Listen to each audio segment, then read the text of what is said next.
कई बार क्या होता है कि बीच में ही आवाज़ कट जाती है, तो फिर आप देखते हैं फिर से शुरू करना पड़ता है।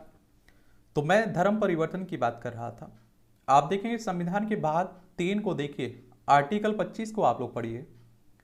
और हमारे पहले जो कानून मंत्री थे, संविधान के पिता थे भीमराव अम्बेडकर साहब, उन्होंने अंतिम समय में आप देखते हैं कि बौद्ध धर्म अपनाया था।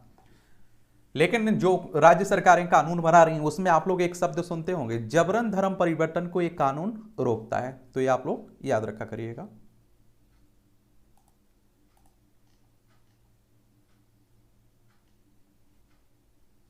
आंध्र प्रदेश में लगेगी, आप देखते हैं कि भगवान श्री राम की 108 फीट प्रतिमा। और ये आप देखेंगे कि आंध्र प्रदेश के कुर्नूल में भगवान श्री राम की 108 फीट ऊंची प्रतिमा लगेगी। इस पर आप देखिए 500 करोड़ रुपए से अधिक की लागत आने का अनुमान है। अमित शाह ने वीडियो कॉन्फ्रेंसिंग के माध्यम से रखी आधारशिला, कहा कि यह प्रतिमा युगों तक दुनिया को सनातन धर्म का संदेश देगी। ये आप लोग देखेंगे, आंध्र प्रदेश की बात करें तो ये आप लोगों को देखने को मिल रहा है। और भाषाई आधार पर गठित होने वाला पहला राज्य है, आप देखते हैं कि आंध्र प्रदेश। ये भी आप लोग याद रखिएगा। और अमरावती इसकी राजधानी, इसकी सीमा उड़ीसा, छत्तीसगढ़, तेलंगाना, कर्नाटक, तमिलनाडु से लगती है। और आप देखेंगे कि यहाँ के मुख्यमंत्री कौन है, वाईएस जगनमोहन रेड्डी साहब हैं। और राज्यपाल एस अब्दुल नजीर हैं। विधानसभा में 175 सीटें हैं, विधान परिषद भी है जिसमें 58 सीटें हैं, राज्यसभा में 11 सीटें हैं, लोकसभा में 25 सीटें हैं। 1,62,970 वर्ग किलोमीटर में आपका आंध्र प्रदेश फैला हुआ है। ये भी याद रखना है आपको।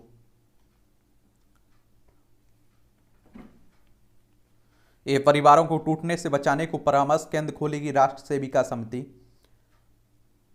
जो संयुक्त परिवारों के जो बिखराव हो रहे हैं ना, एकल परिवार बढ़ रहे हैं, उसी को ध्यान में रखकर बात हो रही है। केदारनाथ में गर्भगृह का फोटो खींचने वाली यात्री पर 11,000 का जुर्माना। तो ध्यान दे लीजिएगा, कहीं अगर आप देखते हैं कि नहीं इजाज़त है, फिर भी अगर आप लोग वहाँ ले रहे हैं तो जुर्माना भी लग जाता है, जब्त भी हो जाता है फ़ोन कैमरा। भारत को जोड़ेगी राम कथा यात्रा स्पेशल ट्रेन, मुरारी बापू कह रहे हैं। ऋषिकेश में राम कथा यात्रा स्पेशल ट्रेन को हरी झंडी दिखाकर रवाना करते दाएं से महापौर अनीता ममगाई, कथावाचक संत मुरारी बापू, कैबिनेट मंत्री प्रेमचंद अग्रवाल और रेलवे डीआरएम राजकुमार सिंह। चलिए, शिशुओं और माताओं को पोषण से संपन्न कर रहा है आईआईटी का ऐप।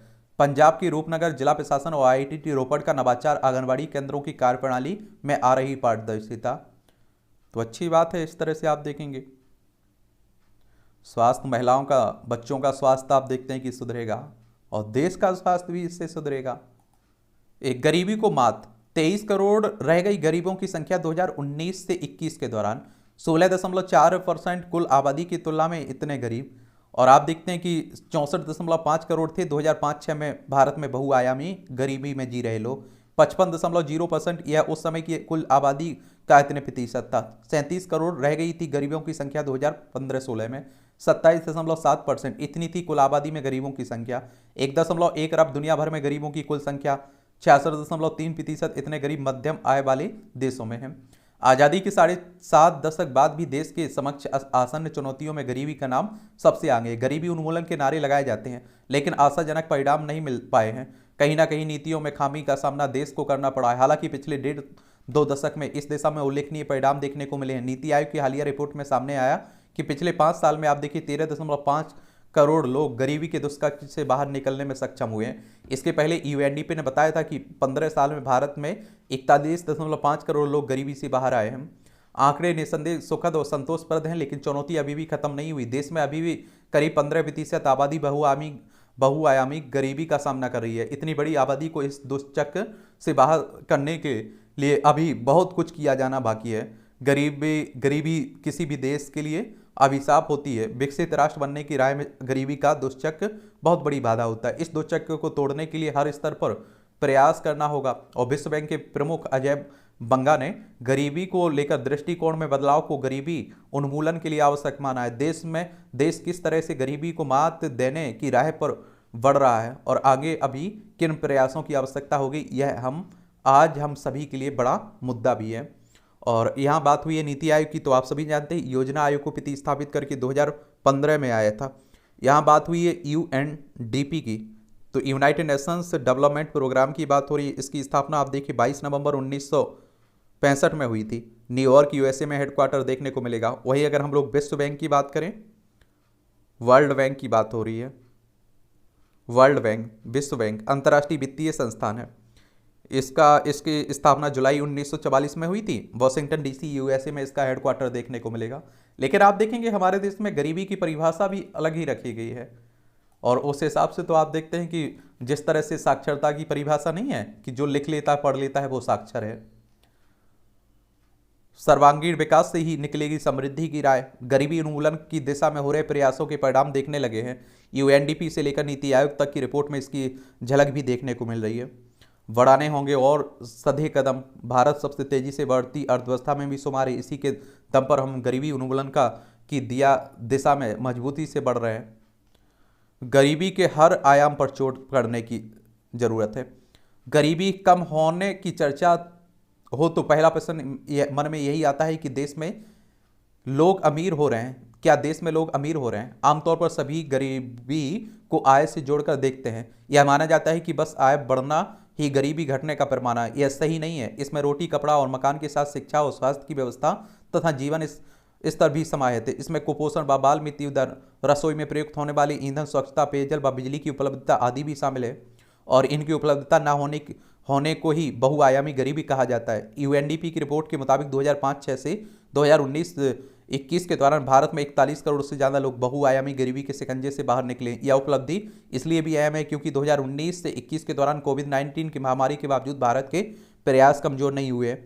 स्वास्थ्य, इसमें पोषण और बाल मृत्यु दर को भी शामिल किया जाता है। किसी परिवार में उम्र के हिसाब से कम वजन वाला या शारीरिक रूप से कम विकसित बच्चा हो या फिर कम बीएमआई वाला वयस्क हो, उस परिवार को गरीबी माना जाता है। 44.3% परिवार उचित पोषण से वंचित थे 2005-06 में, और 11.8% परिवार इस पैमाने पर गरीब थे 2019-21 में। शिक्षा की बात करें तो परिवार में किसी का प्राथमिक शिक्षा पूरी ना कर पाने को गरीबी माना जाता है। जिस उम्र में बच्चा सामान्य 8वीं कक्षा पूरी कर लेता है, यदि उस उम्र तक कोई बच्चा स्कूल ना जाए तो भी परिवार को वंचित या गरीबी मान लिया जाता है। अब आप देखते हैं कि बोर्ड खत्म हो जाती है, आप देखते हैं 5वीं 8वीं, तो वहाँ तक तो वैसे भी पहुँच जाते हैं।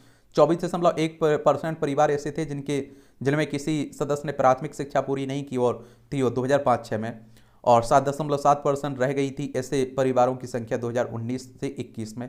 जिन परिवारों के बच्चे स्कूल नहीं जा पाए उनकी संख्या इस अवधि में आप देखिए 19.8% से घटकर 3.9% हो गई। जीवन स्तर की बात करें तो बिजली, स्वच्छता, पेयजल, रसोई, ईंधन और आवास के मामले में भी लोगों का जीवन स्तर सुधरा है, और 52.9% परिवार स्वच्छ रसोई ईंधन से वंचित थे 2005-06 में, और आप देखते हैं कि 13.9% रह गई ऐसे परिवारों की संख्या 2019-21 में। 29% परिवारों तक बिजली नहीं पहुंची थी 2005-06 में। 2.1 पर रह गई है ऐसे परिवारों की संख्या 2019-21 में। 50.4% परिवार स्वच्छता से वंचित थे 2005-06 में, और 11.3% रह गई ऐसे परिवारों की संख्या 2019 से 21 में। 2 करोड़ पक्के घर बनाए जा चुके। प्रधानमंत्री आवास योजना के तहत 11 करोड़ शौचालयों के निर्माण से स्वच्छता के स्तर पर लगाई छलांग, और आप देखते हैं कि 9.59 करोड़ एलपीजी कनेक्शन प्रदान किए गए उज्ज्वला योजना के तहत। तो एक तो पीएम आवास योजना के बारे में आप लोग याद रखिएगा। ये कब लॉन्च हुई थी? प्रधानमंत्री आवास योजना कब आई हुई थी? 2015 में आई हुई थी, ठीक है। और उज्ज्वला योजना कब आई थी, जिसमें गैस सिलेंडर आप देखते हैं ये 2016 में लॉन्च हुई थी। सभी ये आप लोग याद रखिएगा।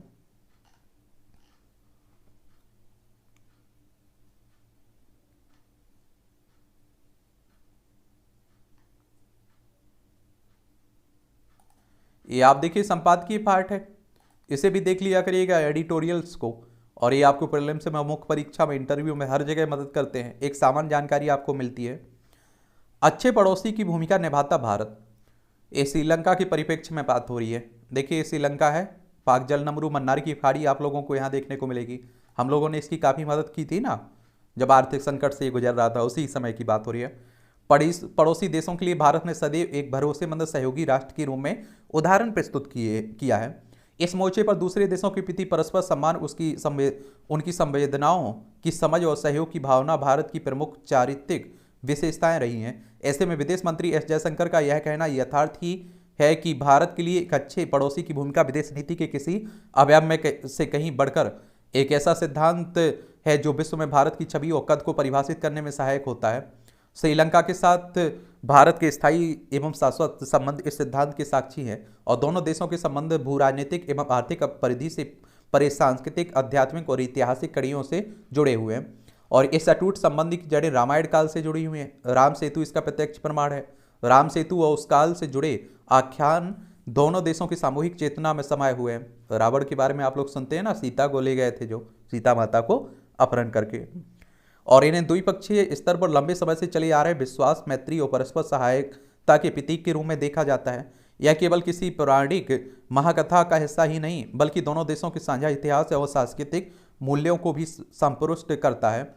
और इस सांस्कृतिक संबंध के साथ संकट के समय भारत की निरंतर सहायता श्रीलंका के लिए उसके एक विश्वसनीय पड़ोसी और साझेदार के दर्जे को ही दोहराती है। भारत ने समय समय पर पड़ोसी देशों के प्रति एक भरोसेमंद साथी वाली अपनी प्रतिबद्धता को दर्शाया है और गत सप्ताह श्रीलंकाई राष्ट्रपति रानिल विक्रमसिंघे का भारत दौरा इस द्विपक्षीय देश के साथ भारत की घनिष्ठ संबंधों का प्रमाण रहा है। इस दौरे के दौरान आप देखिए दोनों देशों ने आर्थिक एवं ऊर्जा स्तर पर अपने सहयोग को नए स्तर पर ले जाने के साथ ही कनेक्टिविटी यानी कि जुड़ाव को लेकर अपना साझा दृष्टिकोण सामने रखा है। श्रीलंका के आर्थिक संकट की स्थिति में भारत ने आगे बढ़कर मदद मुहैया कराई है।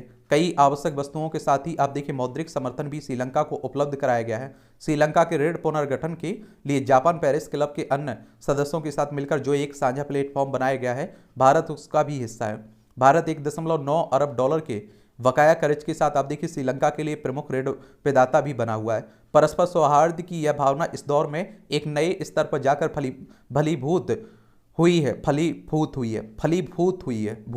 और जब भारत ने श्रीलंका में अपने निवेश को और बढ़ाने, द्विपक्षीय व्यापार को रुपये में करने की संभावना को भुनाने और ऊर्जा व्यापार को प्रोत्साहन देने के लिए पावर ट्रांसमिशन ग्रिड्स को जोड़ने की महत्वाकांक्षी योजना पर आगे बढ़ने की दिशा में कदम बढ़ाए, प्रौद्योगिकी, अक्षय ऊर्जा और कनेक्टिविटी बढ़ाने से जुड़े समझौते ने इस दौरे को और सफलता प्रदान की है। ये महज कागजी समझौते ना होकर दोनों देशों के प्रगाढ़ द्विपक्षीय रिश्तों के जीवंत प्रतीक है।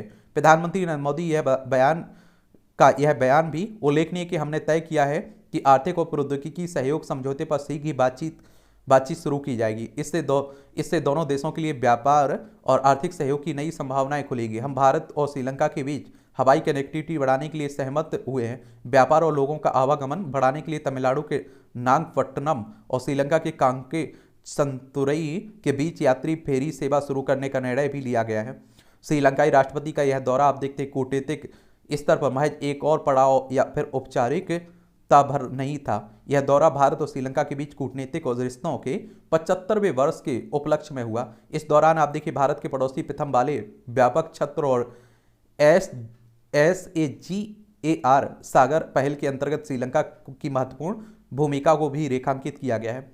विक्रमसिंघे का राष्ट्रपति द्रौपदी मुर्मू और प्रधानमंत्री मोदी के साथ भी संवाद हुआ है और उसमें साझा हितों और क्षेत्रीय स्तर से जुड़े विभिन्न मुद्दों पर व्यापक चर्चा हुई है। भारत के शीर्ष नेतृत्व के साथ राष्ट्रपति विक्रमसिंघे के संवाद में साझा मूल्यों, परस्पर विकास और क्षेत्र के उज्ज्वल भविष्य की सामूहिक आकांक्षाओं की अभिव्यक्ति हुई है और आर्थिक परिदृश्य इस यात्रा के प्रमुख पहलुओं में से एक था। पिछले साल आप देखिए विदेशी मुद्रा संकट के बाद से ही श्रीलंका आर्थिक कठिनाइयों में फंसा हुआ है। भारत ने आरंभ से ही उसे तत्काल मदद पहुंचाई और ईंधन, दवाओं और कई आवश्यक वस्तुओं की भारत से तत्काल आपूर्ति और त्वरित कर्ज से श्रीलंका को मिली तत्काल राहत ने इन पड़ोसी देशों में भारत के प्रति भावनाओं को और बेहतर बनाया है।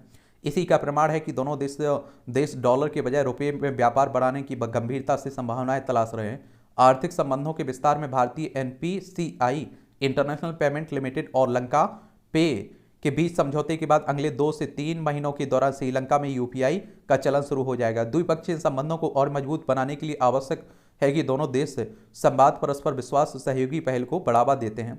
अपनी हालिया सक्रियता के आधार पर आप देखिए भारत और श्रीलंका को तकनीकी सहयोग, सतत आर्थिक वृद्धि और क्षेत्रीय स्थायित्व पर नए सिरे से जोर देने की राह पर बढ़ना चाहिए। शिक्षा, नवाचार और उद्यमिता को प्रोत्साहन देकर दोनों देशों की युवा शक्ति का लाभ उठाने पर विशेष ध्यान दिया जाना चाहिए। साथ ही दोनों देशों को उन सांस्कृतिक संबंधों की गहराई देने के लिए नए आयाम तलाशने चाहिए जो संबंध उन्हें सदियों से जुड़े हुए हैं। निसंदेह भारत श्रीलंका रिश्तों के समक्ष भी कुछ चुनौतियां हैं, चुनौतियां हैं, और कुछ चुनौतियां हैं तो अवसर भी हैं। इन अवसरों का लाभ उठाने और एक सुखद भविष्य का निर्माण करने के लिए भारत और श्रीलंका के बीच समझ, लचीलेपन और साझा आकांक्षाओं पर आधारित साझेदारी आवश्यक होगी। ए देवराय प्रधानमंत्री की आर्थिक सलाहकार परिषद के प्रमुख और सिन्हा परिषद में अपर नीचे सचिव अनुसंधान है। इन्हें देख सकते हैं आप लोग अपनी स्क्रीन पर। ए विवेक देवराय है, ए आदित्य सिन्हा है। शहरों को संभालने की कठिन चुनौती है। बाढ़ से न सिर्फ बुनियादी ढांचे के नुकसान पहुंचता है बल्कि अर्थव्यवस्था पर भी नकारात्मक प्रभाव पड़ता है। जो शहरों का आप देखते हैं कि हाल बना हुआ है उसी की लेकर बातें हो रही हैं। पिछली बार भी हम लोग इसके बारे में बात कर चुके हैं। पढ़ना हो तो पढ़ सकते हैं आप लोग, जरूर पढ़िएगा, क्योंकि जो हाल बना हुआ है। शब्द की शक्ति। मानव जीवन में शब्दों का बहुत महत्व है। शब्द हमारे विचारों को आकार ही नहीं अपितु उसे सही दिशा भी देते हैं। यहाँ भी अच्छा कॉलम रहता है आप लोगों के लिए, देख सकते हैं। ये आप देखिए मुकदमेबाज सरकार, और यह तथ्य चकित करने वाला है कि 6.3 लाख मुकदमों में पक्षकार केंद्र सरकार है। जब केंद्र सरकार इतने अधिक मुकदमे लड़ रही है तो फिर यह सहज ही समझा जा सकता है कि राज्य सरकारें में बड़ी संख्या में मुकदमे लड़ रही होंगी। इसलिए आप देखते हैं न्यायपालिका पर इतना बोझ बना हुआ है। दोषियों को मिले सजा। बिहार में एक नाबालिग लड़की को पीटते हुए उसका आपत्तिजनक वीडियो बनाकर प्रसारित हुआ है ना, तो उसी को लेकर बातें हो रही हैं।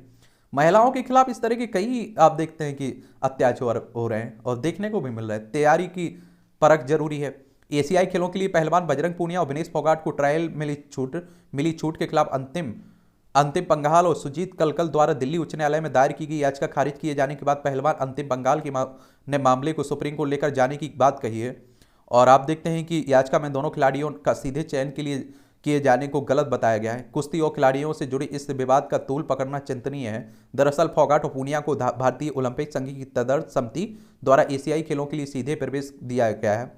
दोनों ही पहलवानों को बिना ट्रायल टीम में चुन लिया गया जाने को लेकर बाकी पहलवान अपना आक्रोश जता रहे हैं। खिलाड़ियों का कहना है कि भारतीय टीम में स्थान पक्का करने के लिए सभी को ट्रायल की प्रक्रिया से गुजरना पड़ता है और भारतीय कुश्ती महासंघ के दिशा निर्देशों के अनुसार सभी भार वर्ग श्रेणी में आप देखिए खिलाड़ियों के लिए ट्रायल आवश्यक भी है। विशेष परिस्थितियों में ही चयन समिति द्वारा मुख्य कोच या फिर विदेशी विशेषज्ञ की अनुशंसा के आधार पर ओलंपिक या विश्व चैंपियनशिप में विजेता रहे प्रतिष्ठित खिलाड़ियों को सीधे प्रवेश दिया जा सकता है।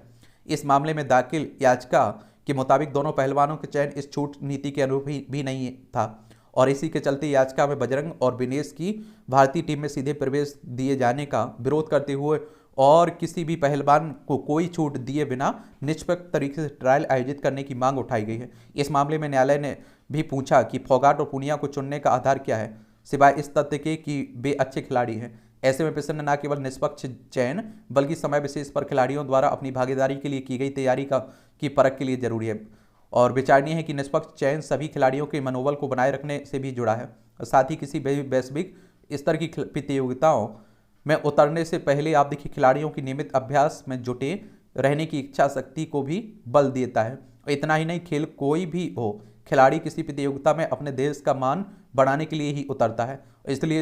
इसलिए आप देखेंगे पूरी तैयारी जरूरी है। अभ्यास और तैयारी को परखने के लिए ही ट्रायल आयोजित किए जाते हैं। चयन का यह आधार न केवल जीतने की संभावनाओं को बढ़ाता है बल्कि खिलाड़ियों में सर्वश्रेष्ठ प्रदर्शन करने का सोच भी लाता है। यही वजह है कि दूसरे पहलवान खिलाड़ियों ने दोनों पहलवानों को सीधे टीम में जगह देने का विरोध जताते हुए उनका भी ट्रायल लिए जाने की मांग की है। यहाँ भी छोटे छोटे आप देखते हैं कि रहते कॉलम, इन्हें भी देख लिया करिएगा। देशी भुगतान प्रणाली का बढ़ता दायरा। फ्रांस के बाद अब श्रीलंका में भी भारत की डिजिटल भुगतान व्यवस्था यूपीआई का काम करेगी। यह शुरुआत भारतीय भुगतान प्रणाली की दुनिया में बढ़ती पहचान का द्योतक है। यूपीआई के माध्यम से विभिन्न बैंकों के बीच धन का स्थानांतरण किया जाता है और घरेलू स्तर पर सफल सिद्ध होने और अंतर्राष्ट्रीय स्तर पर बढ़ती स्वीकार्यता के साथ यूपीआई भारत को अंतर्राष्ट्रीय भुगतान प्रणाली में वैश्विक पहचान बनाने में मदद करेगा। इनोवेशन से परचम लहराने को तैयार भी स्टार्टअप। चलिए, टमाटर का विकल्प। खरी खरी तंज कसा जाता है। भगवा कालीन पर जातियों के ठेकेदार। ये आप देखते हैं ओम प्रकाश राजभर बीजेपी के एनडीए के साथ मिल चुके हैं। जनता का विश्वास जीतने की बारी है। ये छत्तीसगढ़ की बात हो रही है क्योंकि इसी साल छत्तीसगढ़ में भी चुनाव है आपके। बारिश और बाढ़ में नुकसान से बचाएगा बीमा, नुकसान की भरपाई में संपत्ति, कारोबारी व्यवधान, मरीन और आप देखेंगे इंजन जैसे बीमा उत्पाद होंगे मददगार। 10% से भी कम एमएसएमई व छोटे कारोबारी लेते हैं ऐसे इंश्योरेंस। देश में 15,000 करोड़ के आर्थिक नुकसान की आशंका है, कई राज्यों में बढ़।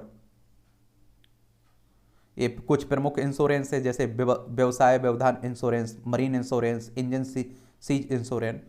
जीएसटी पंजीयन में चेहरा व रेटिना की भी होगी स्कैनिंग, फर्जी पंजीयन रोकने के लिए, एक तरह से चोरी रोकने के लिए। जीएसटी 2017 में आया था ना, उसी की बात हो रही। जून तिमाही में गोल्ड ईटीएफ में 298 करोड़ का निवेश हुआ है। ये 5 कंपनियों का पूंजीकरण 4.23 करोड़ लाख करोड़ बढ़ा। एचडीएफसी बैंक को कर्ज वितरण में वृद्धि की उम्मीद है। वैन कैपिटल ने अदानी कैपिटल की 90% हिस्सेदारी खरीदेगी। रिमोट वॉकिंग को प्राथमिकता दे रहे हैं कर्मचारी, सर्वे कह रहे हैं। टेस्ला के लिए कोई अलग नीति नहीं आएगी सरकार। 40 लाख रुपए से कम दाम के घरों की बिक्री 18% घटी। 3 वर्षों में मिलने वाली लगेगी 100% स्वदेशी खाद। बोतल वाले नैनो यूरिया का उत्पादन बढ़ने के बाद नहीं होगी खाद आयात की आवश्यकता। और तेजी से बढ़ रहा है खाद्य का घरेलू उत्पादन। और आप देखिए 9 वर्षों में लगभग 60 लाख टन की वृद्धि हुई है। और किसानों के लिए आप लोग बातें होती है ना, फसल के लिए।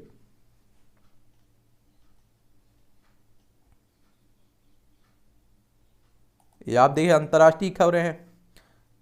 इजराइल के पीएम नेतन्याहू को लगाया गया पेसमेकर। ये आप देखते हैं कि पेसमेकर ऑपरेशन हुआ और पेसमेकर लगाया गया।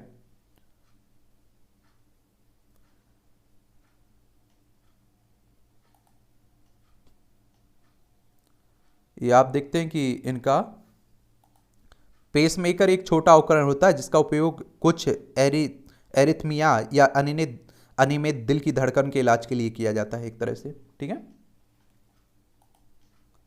पाक के वित्त मंत्री इसाक डार बनाए जा सकते हैं कार्यवाहक प्रधानमंत्री। शहबाज सरकार का कार्यकाल 14 अगस्त को हो जाएगा ना समाप्त, तो उसी को लेकर बातें हो रही हैं। अब देखिए पाकिस्तानी प्रेमी के लिए भारतीय महिला ने लांघी सीमा। अभी सीमा हैदर आई हुई थी, अब आप देखते हैं कि ये आप देखेंगे मंजू है, कौन है ये, आप देखते हैं कि पाकिस्तान पहुंच गई प्यार में। अंजू नाम है इनका। न्यायिक सुधार के विरोध में आप देखते हैं लोकतंत्र मार्च इजराइल में, आप देख रहे हैं।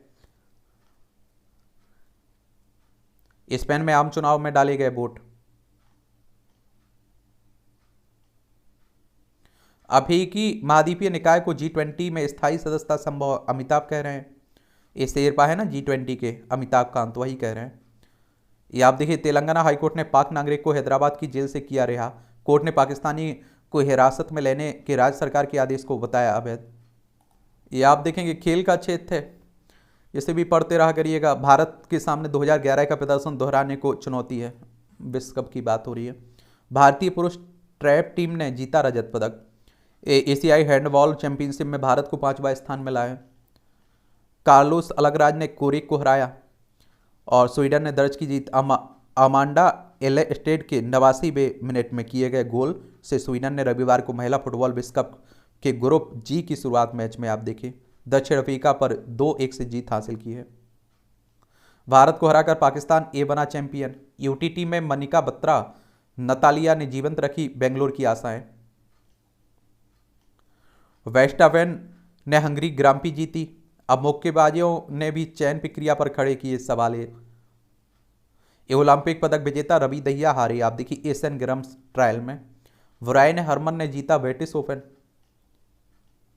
मारचंद टिटमस ने तोड़ा विश्व रिकॉर्ड विश्व एथलेटिक्स चैंपियनशिप में। फ्रांस के मारचंद ने 400 मीटर मेडले में माइक फेल्प्स का रिकॉर्ड तोड़ दिया। महिलाओं की 400 मीटर फ्री स्टाइल में ऑस्ट्रेलियाई तैराक पड़ी भारी। चलिए सावन चल रहा है।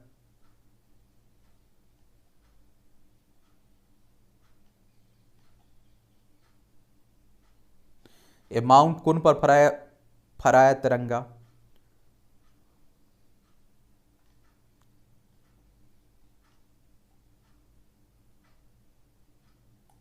इसे भी देख लिया करिएगा। यहाँ भी आप देखते हैं जनरल नॉलेज की जानकारी मिल जाती है, परीक्षा के पॉइंट व्यू से भी कुछ पॉइंट मिल जाते हैं।